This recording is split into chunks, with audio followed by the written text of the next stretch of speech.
Bonjour à tous, je m'appelle Adrien, je suis réparateur informatique et là je vais vous faire une petite vidéo pour vous expliquer en fait comment enlever les rivets qui maintiennent les claviers des MacBook Retina.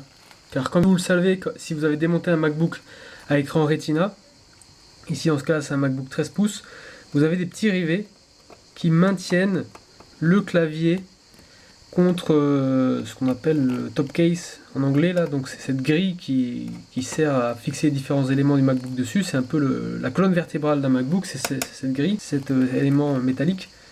Et donc voilà, on a plein de petits rivets dessus qui maintiennent le clavier, et quand vous arrachez le clavier, en fait ces rivets restent là, et j'en ai un qui est resté. Et donc là je vais vous montrer mon petit conseil pour pouvoir enlever ces rivets. Donc il y en a qui utilisent des pinces d'électricien, j'en ai une ici. Des petites pinces comme ça, coupantes, et qui vont venir les saisir comme ça, puis les arracher comme ça, un peu comme pour les épiler.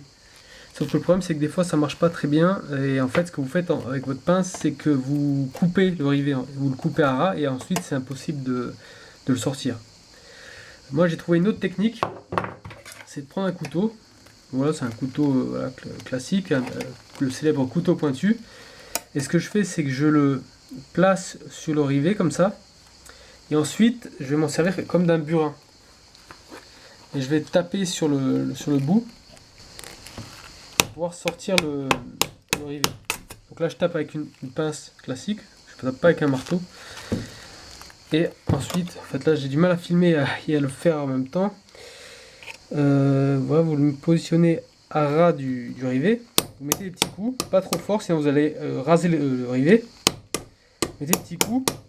Et à force, normalement, il devrait sortir. Et en même temps, des petits coups, en fait, ce que vous créez, c'est une petite encoche. Et vous pouvez utiliser cette petite encoche pour pouvoir, avec un effet de levier, tirer le rivet vers le haut et le faire sortir. Voilà. Là, bon, là je ne peux pas vous le faire parce que l'appareil photo, malheureusement, est mal positionné. Et il me gêne, en fait.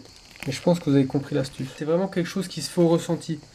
Vous sentez que le rivet commence à partir, parce que des fois soit vous tirez vraiment vers le haut pour le faire sortir, soit des fois même en appuyant, ça va le pousser, ça va le faire sortir assez facilement. Enfin, bref, c'est quelque chose qu'il faut ressentir, qu'il faut essayer. Et moi j'ai trouvé que ça marchait plutôt bien. Si vous avez aimé cette vidéo, je vous invite à mettre un pouce bleu. Voilà. Donc voilà le pouce bleu. Donc voilà, c'est un gant, voilà, un gant en caoutchouc que j'ai mis pour pouvoir me protéger les mains, parce que tout à l'heure je me suis coupé en essayant d'enlever le clavier. Protégez-vous, mettez des gants, achetez-en des bleus, ça vous permettra de mettre des pouces bleus sur Facebook.